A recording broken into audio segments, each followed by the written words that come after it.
అనంత విశ్వ సంపదని ఆకర్షించడానికి మీ ముందుకు వస్తుంది అహం బ్రహ్మాస్మి సాధన 11 డేస్ ఎనర్జీ యాక్టివేషన్ ప్రోగ్రామ్.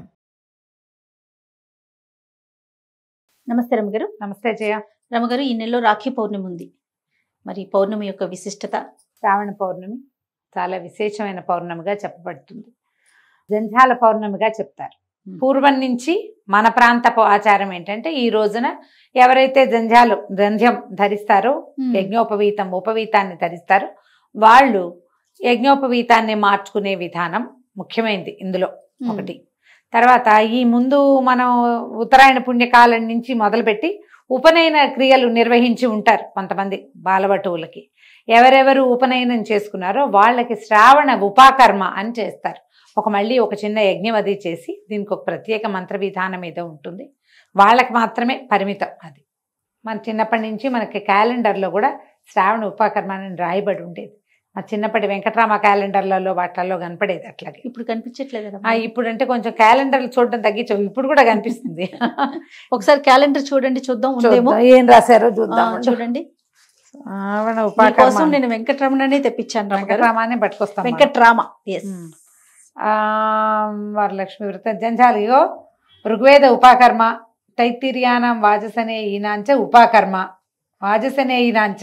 వాజసనుల కంటే అందరిది ఉపాకర్మ ఈ రోజే. వేరువేరు ఇవి ఉంటాయి గోత్రాలు, వీళ్ళకి ఏమంటారు తెగలు కొంచెం తేడా ఉన్న వాళ్ళు కూడా వేరువేరు ఏమనాలంటే వైదికులలో కొంచెం తేడా ఉంటుంది. కొంతమంది ఋగ్వేదం వాళ్ళు ఉంటారు. యజుశాఖ ఏ శాఖకి సంబంధించిన వాళ్ళైనా సరే ఇవాళే ఉందట. యజుశాఖ, కృష్ణ యజుశాఖ ఒకటి ఉంటుంది. తర్వాత ఋగ్శాఖ అని కూడా ఋగ్వేద శాఖ వాళ్ళు కూడా ఉంటారు. ఓకే, అన్ని శాఖలకి ఇంచుమించుగా వాళ్ళకు కూడా ఉపాకర్మ. హయగ్రీవోత్పత్తి, వికనస జయంతి, రాఖీ పౌర్ణమి ఇన్ని రాశారు. జంధ్యాల పౌర్ణమికి ఈ రోజున హయగ్రీవ జయంతి కూడా చెప్పబడుతుంది. దాని మీద చెప్తాం చూడు. ఈ ఉపాకర్మ చేసుకునే విధానం ఒకటైతే మామూలు వాళ్ళందరూ జంధ్యాలు మార్చుకుంటారు. తర్వాత ఈ రోజున హయగ్రీవుడు అంటే ఈ హయగ్రీవ అవతారం ఎవరు? విష్ణుమూర్తి మనకి ప్రఖ్యాతంగా చెప్పబడే దశావతారాలు కాకుండా ఆయన మొత్తం 21 అవతారాలుగా చెప్తారు. అందులో కపిల మహర్షి ఒక అవతారం అంటారు. ఈయన మన హయగ్రీవులు ఒక అవతారం. ఇంకా చాలా ఉన్నాయి. ఎప్పుడైనా వచ్చినప్పుడు 21 అవతారాలు చెప్పుకుందాం. తప్పకుండా అండి. బుద్ధావతారం అంటే బుద్ధుడుగా ఇప్పుడు మనం చెప్పుకునే బుద్ధిజం బుద్ధుడు కాదు, విష్ణువు కూడా ఒక బుద్ధావతారం ఉంది. అలాంటి కథ కూడా ఒకటి కనపడుతుంది. ఈసారి ఎప్పుడైనా ఒకసారి వివరంగా మాట్లాడుకుందాం. అయితే ఈ హయగ్రీవ స్వరూపుడు ఏంటంటే ఈయన వేదాలని రక్షించాడని, శుద్ధ జ్ఞాన స్వరూపుడుగా హయగ్రీవుణ్ణి గురించి చెప్తారు. అసలు ఆయన శ్లోకమే జ్ఞానానందమయం దేవం నిర్మల స్ఫటికాకృతిం ఆధారం సర్వ విద్యానాం హయగ్రీవం ఉపాస్మహే అని చెప్తారు. అన్ని విద్యలకి ఆధారభూతుడు హయగ్రీవుడే. ఈయనే ఆయన నుంచి విద్యలు ఉద్భవించినాయి. ఈ రోజున ఈ హయగ్రీవోత్పత్తి రోజున ఎక్కడైనా దేవాలయాల్లో కానీ మన ఇళ్లల్లో కానీ హయగ్రీవ హోమం చేసుకోవచ్చు. హయగ్రీవ ఆరాధన పిల్లల్లో విద్యాభివృద్ధిని పెంచుతుంది, విద్యాభివృద్ధి కలిగిస్తుంది. పిల్లలు చదువుల్లో ముందుకెళ్లాలన్నా, ఏదైనా ప్రత్యేక దాంట్లో సీట్లు కావాలన్నా వీళ్ళు హయగ్రీవ హోమం చేసుకుంటే మంచిది. హయగ్రీవ ఆరాధన మనకి హైదరాబాద్లో అయితే ప్రఖ్యాతంగా నేను ఒక దేవాలయం చెప్పగలను. మనము యాదగిరి గుట్ట నుంచి తిరిగి వచ్చేటప్పుడు హయగ్రీవ స్వామి దేవాలయం ఉంది. ఇప్పుడు కొత్త రూట్లో నేను వెళ్ళలేదు జయ, ఇంకా వెళ్ళలా. కానీ ఇది వరకు మనం వెళ్ళేవాళ్ళం, ఒకవైపు నుంచి వెళ్ళి రెండో వైపు నుంచి తిరిగి వచ్చేవాళ్ళం. కొండకి ఇటెక్కి అటు దిగేవాళ్ళం. ఆ దిగే దారిలో ఉంది. మీరు హైదరాబాద్ లో హయగ్రీవ దేవాలయము అని సెర్చ్ చేసి చూడండి. అక్కడ ప్రతి పౌర్ణమికి హయగ్రీవ స్వామి తాలూకు హోమం చేస్తారు. ఈ ప్రత్యేక దినం రోజున మన ఇళ్లలో కానీ మన చుట్టుపక్కల దేవాలయాల్లో ఎక్కడైనా కుదిరినా ఏదైనా వేద పాఠశాలలో చేసిన హయగ్రీవ హోమంలో కనుక పాల్గొంటే పిల్లలకి విద్యాభివృద్ధి కలుగుతుంది. మీరే ఏదైనా కొత్తగా చదువుకోదలుచుకున్నారు, ఇంకా ఫర్దర్ స్టడీస్ జీవితంలో ఇంకా ముందుకెళ్ళాలి, తప్పనిసరిగా ఈ హోమాన్ని చేయొచ్చు. తిరుమలలో కూడా మనకి హయగ్రీవ స్వామి కనపడతారు. ఎక్కడ కనిపిస్తారంటే వరాహస్వామి ఆలయం ఉందా, వరాహస్వామి ఆలయం ఉంది కదా, స్వామి పుష్కరిణి వరాహస్వామి ఆలయము. వరాహస్వామి ఆలయం నుంచి మనం స్వామి వారి దేవాలయం వైపు కనుక అటు మాడవీధిలో కొంచెం ముందుకెళ్తే ఎడం చేతి పన్ని మెట్లుండి జనం అంతా కూర్చున్నట్టు కనిపిస్తారు. ఆ పైన ఒక మఠం ఉంది, అక్కడ హయగ్రీవ స్వామి దర్శనం లభిస్తుంది మనకి. అవును ఆయనకి ఇట్లా పర్పెండిక్యులర్ గా ఐమూలగా ఉన్నట్లు ఉన్నట్టు ఉంటుంది. అవునవును. అక్కడ హయగ్రీవ స్వామి దేవస్థానం ఉంది. తిరుమల వెళ్ళినప్పుడు చక్కగా దర్శనం చేయండి. చేసుకో. పిల్లలకి తప్పకుండా అక్కడ నమస్కారం చేయించండి. ఈ జ్ఞానానందమయం దేవం శ్లోకాన్ని నేర్పించండి, చెప్పించండి. అయితే ఇప్పుడు ఇవన్నీ కూడా మనం ఏంటి పూర్వం నుంచి మన దగ్గర వస్తున్నటువంటి ఆరాధన విశేషాలు. విఖనస మహాముని చెప్తున్నారు కదా, విఖనస జన్మదినం కూడా ఇదే. ఈయనెవరు? వైఖానస ఆగమాన్ని రాసిన ఆయన. వైఖానసము మనం చెప్పుకుంటాక దేవాలయంలో వైఖానస ఆగమాలు అని చెప్తాం కదా, ఆ వైఖానస ఆగమాన్ని రచించినటువంటి ఋషి ఈ రోజున జన్మించారు. వారి వారి విధానాల ప్రకారం వారు పూజించుకుంటారు. మనం ఇవి చేసుకోవచ్చు. దీంతో పాటు ఇప్పుడు మనం ప్రఖ్యాతంగా చేస్తున్నది ఏమిటి? రాఖీ కట్టడం. అన్నదమ్ములు అక్క చెల్లెళ్ళు ఒకళ్ళనొకళ్ళు గౌరవించుకోవటం. అన్నదమ్ముల దీర్ఘాయువు కోసం ఆడపిల్లల తాలూకు సౌభాగ్యాల కోసం అన్నదమ్ములు ఒకరినొకరు గౌరవించుకుని సంభావించుకునే రోజుగా నార్త్ ఇండియా అంతా విశేషంగా చేసేవాళ్ళు. మనం కూడా ఇప్పుడు మొదలుపెట్టాం. ఇదేంటంటే ఈ రక్ష గనక మనకి సోదరి కట్టుకుంటే మామూలుగా బావమరుదులు బతకగోరతారు, ఇలాంటి మాటలు వింటుంటాం మనం. అక్క చెల్లెళ్ళకి వాళ్ళ అన్నదమ్ములు ఎప్పటికీ బాగుండాలనే ఉంటుంది. వాళ్ళు కట్టిన రక్షతోటి వాళ్ళకి చాలా రకాల జయం కలుగుతుందని నమ్ముతారు.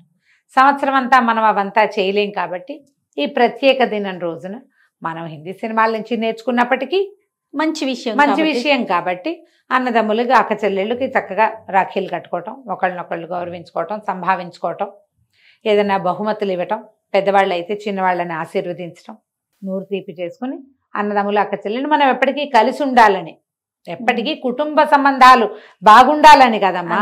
అంతేగా దూరాన ఉన్న అన్నదమ్ములకి వీటిలలో పంపించటము, ఏమంటారు మన కొరియర్లోనో పోస్ట్లోనో పంపించటము, వాళ్ళు వీళ్ళకి బహుమతులు గూగుల్ పేలోనో ఫోన్ పేలోనో పంపించేసేయటము, గిఫ్ట్లు. మనకి ఇంకా మంచి అవకాశం వచ్చింది కదా జయ. ఇదివరకు ఏదో మాటలతో చెప్పుకునే వాళ్ళం, ఇప్పుడు అన్నీ ఈజీగా ఫోన్లో పడేస్తే వెళ్ళిపోతాయి. అవును, సులువు కదా.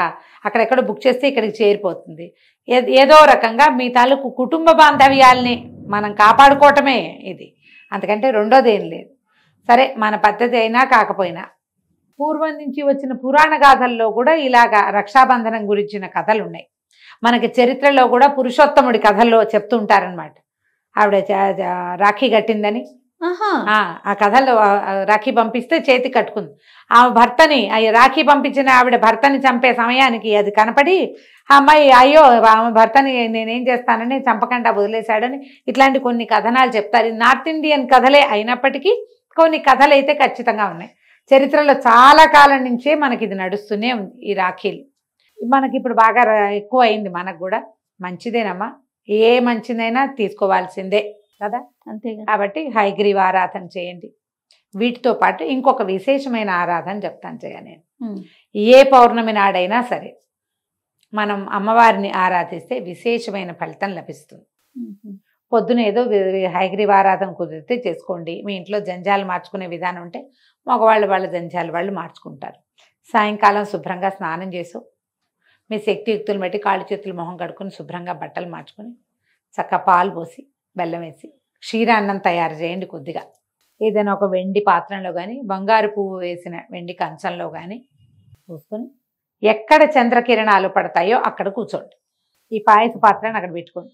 ఆ చంద్రబింబంలో అమ్మవారిని భావించి ఆమెకు షోడశోపచారాలు సమర్పించి లలితా సహస్రనామాన్ని చదువుకోండి. మీరు ఒక్కళ్ళే చదివినా మాకు ఓకే, మీరే మేము 3 సార్లు చదివేస్తామన్నా మరీ మంచిది.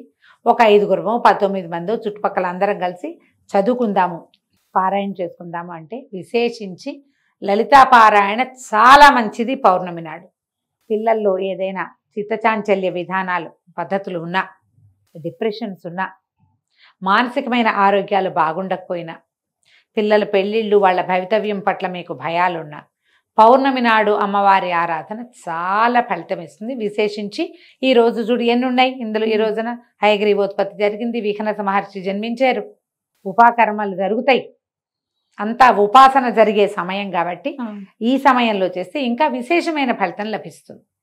కొంచెం వర్షాకాలం కాబట్టి వెన్నెల కనపడుతుందో లేదో మాత్రం చూసుకోండి. ఈ రోజున పౌర్ణమి నాడు విపరీతంగా వాన గీన వస్తే మాత్రం సుమారుగా ఏదో చేసుకుని దండం పెట్టుకోండి. కానీ మీకు వెన్నెల కనపడుతుంటే మాత్రం వెన్నెలని వృధాగా పోనివ్వబోకండి. చక్కగా కూర్చుని ధారాళంగా చదువుకోండి. లలితా సహస్రనామం చేసుకుని ఈ పాయసాన్ని అమ్మవారికి నివేదనగా సమర్పించి మిగిలిన పూజ పూర్తి చేసుకుని పాయసాన్ని ప్రసాదంగా స్వీకరించండి. ఇది చాలా ఏమనాలంటే ప్రభావవంతమైన ప్రసాదం. ఆ వెండి పాత్ర, అందులో క్షీరాన్నము, వెన్నెల ఇవన్నీ కూడా మంచివి. సంతోషం. ఎలా కుదిరితే అట్లా సుసంపన్నం చేసుకోండి. రాఖీ పౌర్ణమి శుభాకాంక్షలు. నమస్తే రమ్మగారు. నమస్తే జయ.